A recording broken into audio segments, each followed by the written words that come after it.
Basta, may problema ba? Lance, I'm sorry hindi ka natawagan agad. We conducted an emergency delivery of the baby. Kinakailangan namin operahan si Lily. Biglang tumawag ang doktor ni Lily kay Lance. Nagka-problema pala sa panganganak si Lily at kailangan siyang maoperahan kaagad. Yung baby nga, hindi nakasurvive, pero si Lily hanggang ngayon ay wala pa ring malay. Nasa gitna ng isang misyon si Lance at may malaki pa siyang problema sa panganganak ni Lily.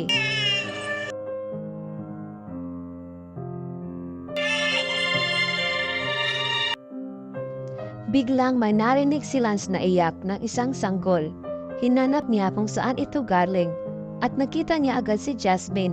Nawalan ito ng malay dahil nga kapapanganak pa lamang ni Jasmine at kinuha ni Lance ang sanggol ni Jasmine.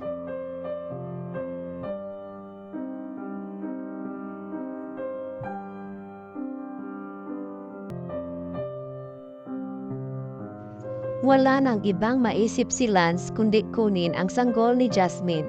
Dahil ayaw niyang masaktan si Lily sa masamang balita, nawala na pala ang anak nila. Dinala agad ni Lance ang bata at iniwan si Jasmine. Hindi na siya nagsumbong kay Vito na nakita na niya si Jasmine. Nagbayad si Lance ng mga tao sa ospital para maasikaso ang papeles ng bata. Pinalabas nila sa birth certificate na buhay ang anak ni Willie. At ito nga si Camila na kinuha ni Lance mula kay Jasmine.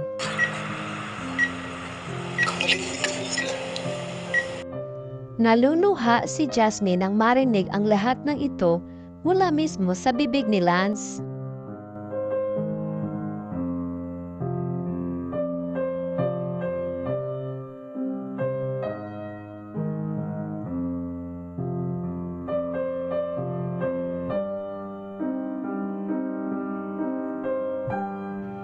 Nagmamakaawa si Lance kay Jasmine na huwag nang saktan si Lily dahil wala itong alam.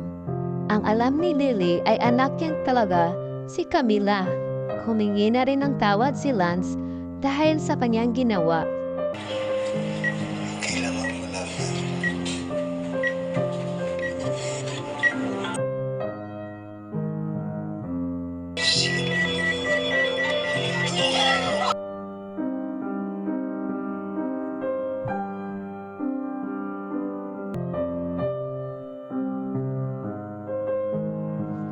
May gusto pa sanang sabihin si Lance kay Jasmine nang bigla itong umubo at nahihirapang huminga. Umalis na agad si Jasmine pagdating ng mga doktor.